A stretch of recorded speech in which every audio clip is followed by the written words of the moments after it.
జన్మలు మారినా కొన్ని బంధాలు మాత్రం విడవవు. మీది అనుకున్న ప్రతిదీ మీది కాకపోవచ్చు. కాదు అనుకున్నదే సొంతం కావచ్చు. కాలం చేసే మాయని ఎవ్వరూ కాదనలేరు.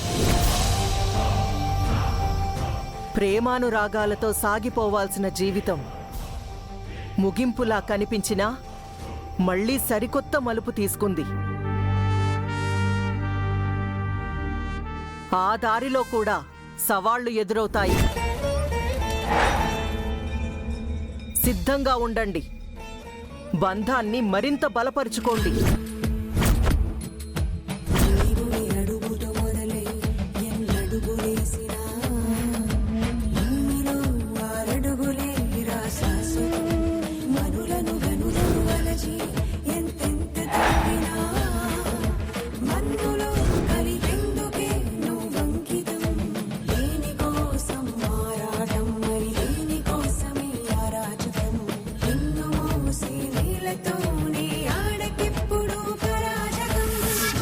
చిరంజీవ,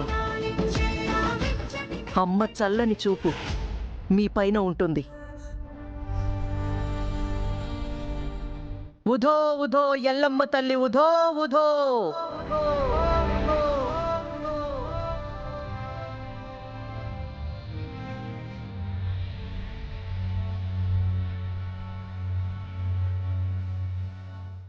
ఏం చెప్పారో మీకు అర్థమైందా? అర్థం అయినట్టే ఉంది, కానీ అర్థం కాలేదండి.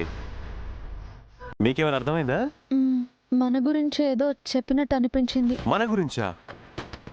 సర్లేండి, అలాంటి వాళ్ళు ఏదో మంచి చెడు చెప్పడం మామూలే కదా. రండి రండి.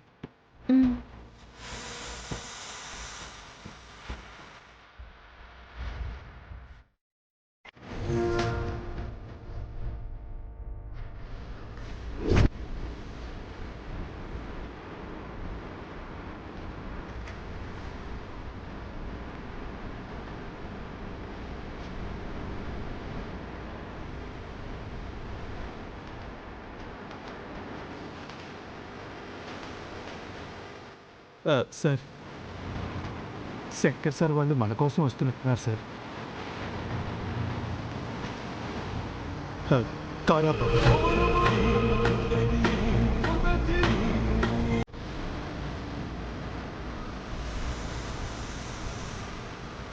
శంకర్,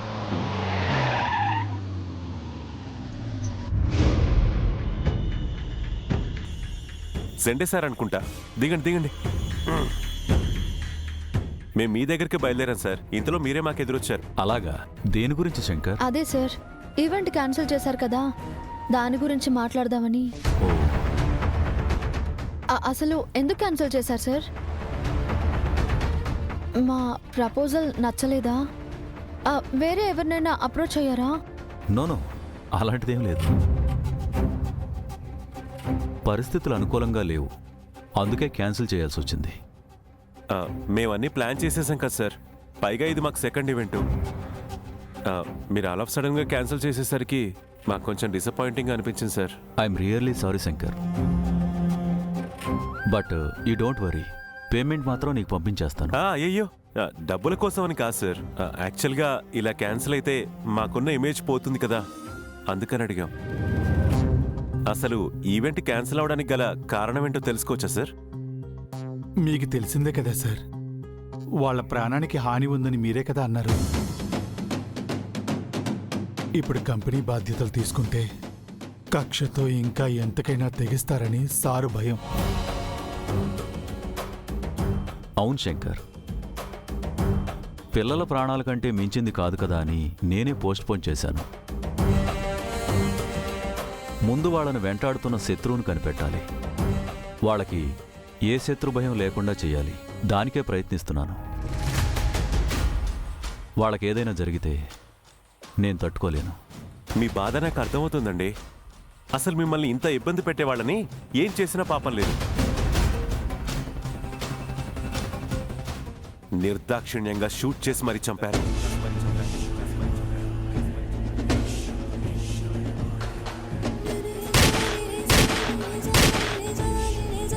భార్య పోయిందన్న ఆ బాధతో ఆ భర్త కూడా చనిపోయాడు.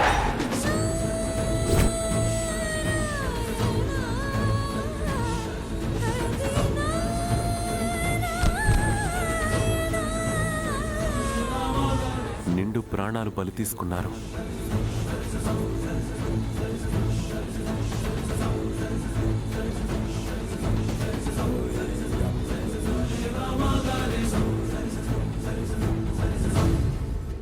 శంకర్, శంకర్, వాళ్ళని షూట్ చేసి చంపారని నీకెలా తెలుసు?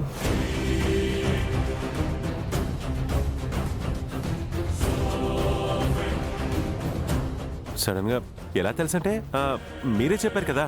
నేను పిల్లల పేరెంట్స్ని చంపేశారు అని చెప్పాను, కానీ ఇంత డీటెయిల్డ్గా తనను షూట్ చేశారని, ఆ బాధతో నా ఫ్రెండ్ చనిపోయాడని నీకు చెప్పలేదే.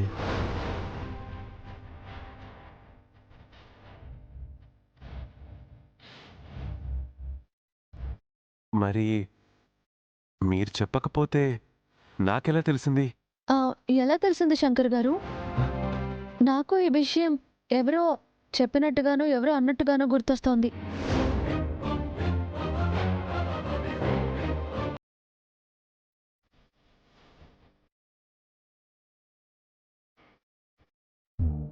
యాదగిరి, మేడం, సార్, మీరు ఎక్కువగా ఆలోచించకండి. మాటల్లో ఎక్కడో ఫ్లోలో నేనే చెప్పేసి ఉంటాను. భలే వారండి, అనవసరంగా నన్ను భయపెట్టేశారు. నాకేమైనా దివ్యశక్తులు ఉన్నాయేమో అని నాకు టెన్షన్ వచ్చేసింది. సరే సరే, చూడండి సండే గారు, యదవి వెంట పోతే పోయింది, కానీ మీరు మీ ఫ్రెండ్కి ఇచ్చిన మాటను మాత్రం నిలబెట్టుకోండి. పిల్లల్ని జాగ్రత్తగా చూసుకోండి, అది మీ బాధ్యత. దాన్ని జాగ్రత్తగా నిర్వర్తించండి. ఈవెంట్ గురించే కాదు, మీకెప్పుడు ఏ ఇబ్బంది కలిగినా నాకు ఫోన్ చేయండి. అవును, వాళ్ళ కోసం ఎలాంటి హెల్ప్ చేయడానికైనా మేము సిద్ధంగా ఉంటాం. Thank you very much. సరే అండి, మరి ఉంటాం. Yeah, thank you. పదండి.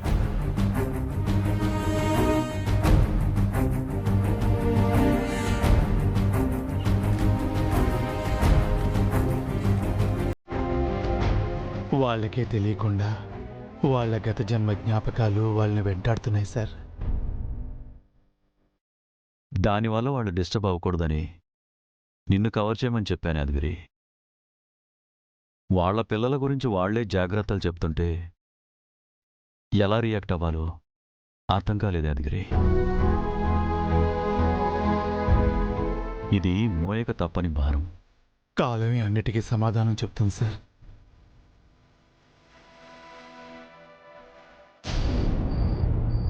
హకి, ఆ రోజు పార్టీలో జరిగిన ఆ సంఘటన గుర్తొచ్చినప్పుడల్లా నాకైతే నవ్వు ఆగదు అసలు.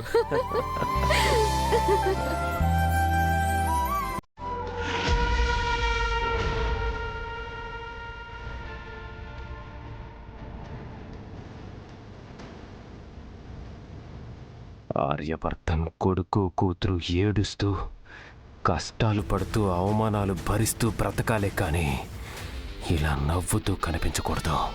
అలా జరగాలంటే ముందు ఆ చెండే అడ్డు తొలగించుకోవాలి. ఎలాగైనా సరే వీళ్ళని చెండేకి యాంటీ చేయాలి.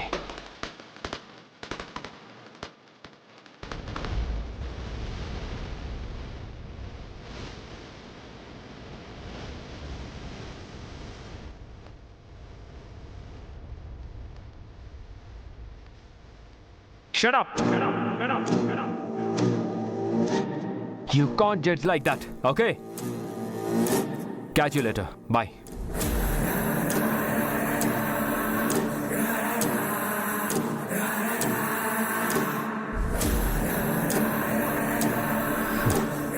ఏంటి రాకేష్, ఎవరి మీద అంత చిరాకు పడుతున్నావు? ఎవడోలే, న్యూసెన్స్ ఫెలో. అవును, ఈవినింగ్ నుంచి కనబడలేదు. ఎక్కడికి వెళ్ళావు? అది రేపు మీరు కంపెనీ హ్యాండ్ ఓవర్ చేసుకునే ప్రోగ్రాం ఉందనుకుని ఫ్రెండ్స్ని ఇన్వైట్ చేశాను కదా. జస్ట్ క్యాజువల్గా కలిసి ప్రోగ్రామ్ క్యాన్సిల్ అయిందని చెప్పడానికి వెళ్ళాను. మరి నన్ను పిలవాల్సింది కదా, నేను వచ్చేవాడిని. నో అబ్బాయి, నువ్వు రాకపోవడమే మంచిదైంది. ఏమైంది రాకేష్? Anything wrong? నథింగ్, వదిలేరా. అవును, రేపేంటి మీ ప్రోగ్రామ్? రాకేష్, ముందు అక్కడ ఏం జరిగిందో చెప్పు, లేదంటే నేనే శామ్కి కాల్ చేస్తాను. అబ్బాయి ప్లీజ్, నీకెలా చెప్పాలి? మీరు కంపెనీ హ్యాండ్ ఓవర్ చేసుకునే ప్రోగ్రామ్ పోస్ట్పోన్ అయిందని చెప్పగానే వాళ్ళంతా మిమ్మల్ని చాలా డీగ్రేడ్ చేస్తూ మాట్లాడారు. లైక్ మీకు అసలు అంత పెద్ద కంపెనీని మెయింటైన్ చేసే కెపాసిటీ కానీ నాలెడ్జ్ కానీ లేదని అన్నారు.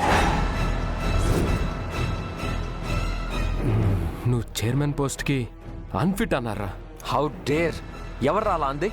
ఒక్కరైతే కదా చెప్పడానికి, అందరూ అదే అభిప్రాయంలో ఉన్నారు. ముందు వాళ్ళు ఎవరో చెప్పు రాకేష్. అన్నయ్య, టేక్ ఇట్ ఈజీ. మనం ఇంత చిన్న ఏజ్లోనే కంపెనీ రెస్పాన్సిబిలిటీస్ తీసుకుంటున్నామని వాళ్ళందరికీ జెలస్. ఆ జెలస్ని అలా బయటపడుతున్నారంతే. True Akki, they are fools. మిమ్మల్ని అంటే అన్నారు ఓకే, కానీ జెండే సార్ గురించి కూడా నెగిటివ్గానే అనుకుంటున్నారు. అక్కడికేదో జెండే సార్కి మీకు రెస్పాన్సిబిలిటీ ఇవ్వడం ఇష్టం లేదని, అలా ఇస్తే తన అధికారం పోతుందని ఇలా చేస్తున్నారని చాలా చీప్గా మాట్లాడుతున్నారు. Stop it Rakesh. మమ్మల్ని అన్నారంటే ఓకే, వదిలేస్తాం. ఫ్రెండ్ని ఒక్క మాట అంటే కూడా ఊరుకోం. ఎవరు వాళ్ళు చెప్పు. వాళ్ళెవరో అంటే మాత్రం నువ్వెలా చెప్తావు రాకేష్? ఫ్రెండ్ గురించి ఎవరైనా ఏమైనా అంటే మాకు నచ్చదని నీకు తెలుసు కదా. ఐ నో, అందుకే నేను చెప్పనన్నాను. అబ్బాయి ఫోర్స్ చేసేసరికి చెప్పాల్సి వచ్చింది. దీనంతటికీ ఫుల్ స్టాప్ పెట్టాలంటే ఒక్కటే మార్గం. మీరు వెంటనే కంపెనీ రెస్పాన్సిబిలిటీ తీసుకోవాలి. అప్పుడే కదా నేను మిమ్మల్ని ఈజీగా నాశనం చేయగలిగేది. Yes, you are right. వెంటనే ఫ్రెండ్తో మాట్లాడతాను. అన్నయ్య, అన్నయ్య నా మాట విను అన్నయ్య.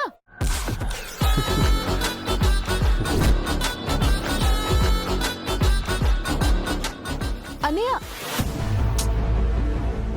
అన్నయ్య. ఫ్రెండ్, నువ్వేం చేస్తావో నాకు తెలీదు. నేను అక్కి రేపే కంపెనీ రెస్పాన్సిబిలిటీస్ తీసుకోవాలి.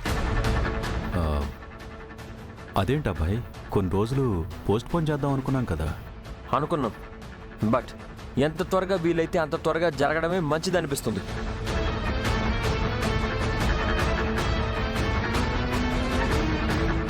సడన్గా ఏమైందబ్బాయి? ఎందుకంటే అందరూ మమ్మల్ని వర్క్లెస్ అనుకుంటున్నారంట. మాకు చేత కాదు కాబట్టి మీరు బాధ్యతలు ఇవ్వట్లేదు అనుకుంటున్నారంట. అంతేకాదు, దీని వెనక మీ స్వార్థం కూడా ఉంది అనుకుంటున్నారంట. అది నేను బేర్ చేయలేకపోతున్నాను. ఫ్రెండ్, అన్నయ్య మాటల్ని నువ్వు అపార్థం చేసుకోకు. అసలు ఏం జరిగిందంటే, వెయిట్ అక్కి, నన్ను అబ్బాయితో మాట్లాడినివ్వు.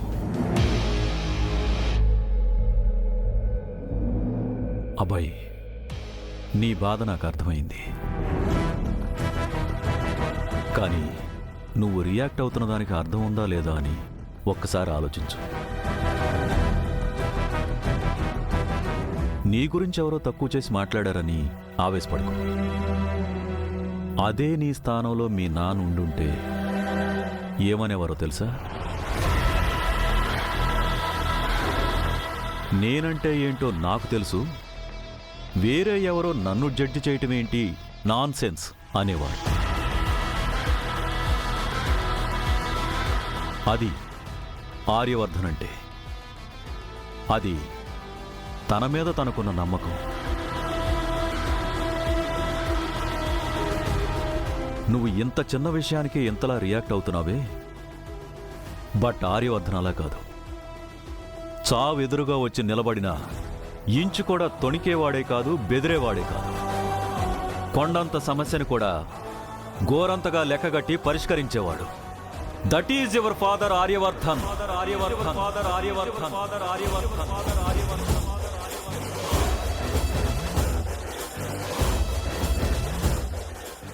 అలాంటిది తన కొడుకువైన నువ్వు ఇంత చిన్న సిల్లీ థింగ్స్కి ఇలా రియాక్ట్ అవ్వడం, డిస్టర్బ్ అవ్వడం కరెక్ట్ అంటావా?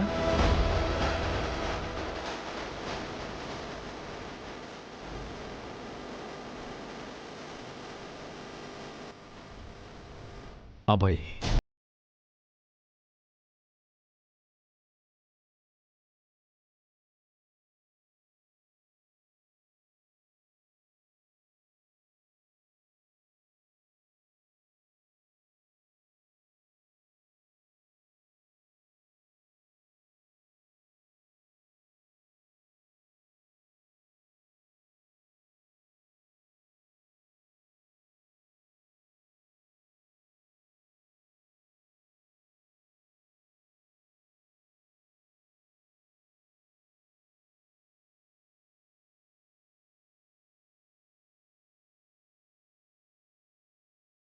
ఓకేనా? I'm sorry friend.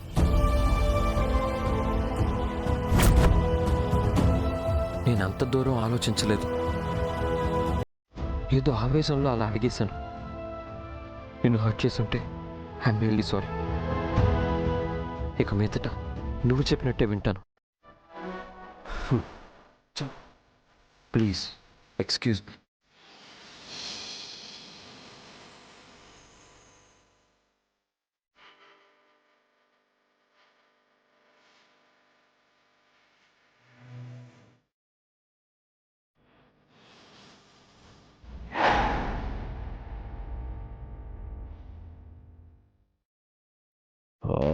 ముసలోడు మళ్ళీ వీళ్ళని మౌల్డ్ చేసేశాడు.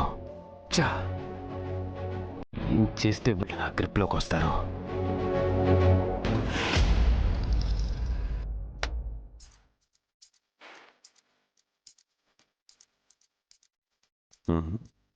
ఏంటండి, ఈవెంట్ పోయిందని మీరు కూడా డల్ అయిపోయారేంటి? అవునండి, ఈవెంట్ జరిగి ఉండాల్సింది. పోతే పోనివ్వండి. అవతల వాళ్ళ ప్రాణాల కన్నా ఈవెంట్ ముఖ్యమా ఏంటి? వ్యాపారం అన్నాక కొంచెం అటు ఇటు అవుతుంది. మనకు కాస్త నష్టం వచ్చింది, భరిద్దాం. ఏమండీ, మనకి లక్ అసలు అలా ఎదురు రావాలి కానీ అంతకన్నా పెద్ద పెద్ద ఈవెంట్స్ పట్టుకుంటామండి. అవునండి, ఈ నష్టాన్ని కవర్ చేసే పెద్ద ఈవెంట్ రావాలి. మీరేం వరీ కాకండి, డెఫినెట్ గా వస్తుంది. వెళ్ళి ప్రశాంతంగా పడుకోండి, వెళ్ళండి. అక్కా, పిలుస్తుంది, వెళ్ళండి. చెల్లి పిలుస్తుంది. ఏంటే? అన్నయ్య, నీకు విషయం చెప్పాలి. అది ఎగ్జామ్ డేట్ రిలీజ్ చేశారక్క. అవునా? అయితే మీరిద్దరూ పగలు రాత్రి కష్టపడి చదవాలరా. మీకు నిద్ర రాకుండా అల్లంటి పెట్టించే బాధ్యత నాది. కష్టే ఫలి. ఇవాటి చదువే రేపటి ర్యాంకు, రేపటి ర్యాంకే ఎల్లుండి ఉద్యోగం, ఎల్లుండి ఉద్యోగమే మీ జీవితం. చదువుతామక్క, ఖచ్చితంగా ర్యాంక్ వస్తుంది. Good, very good. అన్నయ్య, దీనికంటే ముందు exam fees, lab fees, material fees, coaching fees అన్నీ కట్టాలన్నయ్య. కట్టేద్దాన్రా. ఎంత? 2 లక్షలక్క, చెరో 1 లక్ష. 2 లక్షలా? క్యాంపస్ ప్లేస్మెంట్ కూడా ఎలిజిబుల్ అవ్వాలంటే 1 lakh ఎక్స్ట్రా పే చేయాలన్నయ్య. అంటే మొత్తం 3 లక్షలన్నమాట. ఏంటక్క, డబ్బులు లేవా? అందుకే చెప్పాను అంత కాస్ట్లీ కాలేజ్లో చదువు వద్దక్క అంటే నువ్వు వినలేదు. ఊరుకోవే, మంచి చదువులు కావాలంటే మంచి కాలేజ్లోనే చదవాలి. అయినా నా దగ్గర డబ్బులు లేవని నేను మీకు ఏమైనా చెప్పానా? ఉన్నాయా అన్నయ్య? అబ్బే, భలేవారా, ఏం మాట్లాడుతున్నారు? మీ విషయంలో నేను ఎప్పుడు చాలా ముందు చూపుతూ ఉంటాను రోయ్. ఇంతకీ ఎప్పుడు కట్టాలి? రేపు కట్టేద్దామా? పర్లేదన్నయ్య, ఇంకా వారం టైం ఉంది. బతికించారా బాబు. వారం రోజులు టైం ఉంది కదా, ఈలోపు డబ్బులు అడ్జస్ట్ చేసుకోవాలి. మా దగ్గర ఉంది 1 లక్ష. ఎల్లుండే లాస్ట్ డేటా అంటే రేపే కట్టాలి. ఆ విషయం ఇప్పుడా చెప్పేది? అంటే చెప్దామని అనుకున్నామక్క, కానీ ఇంట్లో ఏదో ఒక గందరగోళం జరగడం వల్ల మర్చిపోయాం. అయినా నీ దగ్గర ఉన్నాయి కదక్క, రేపే కట్టేసే. కట్టేస్తాను. సరే, మీరు వెళ్ళి చదువుకోండి. ఓకే.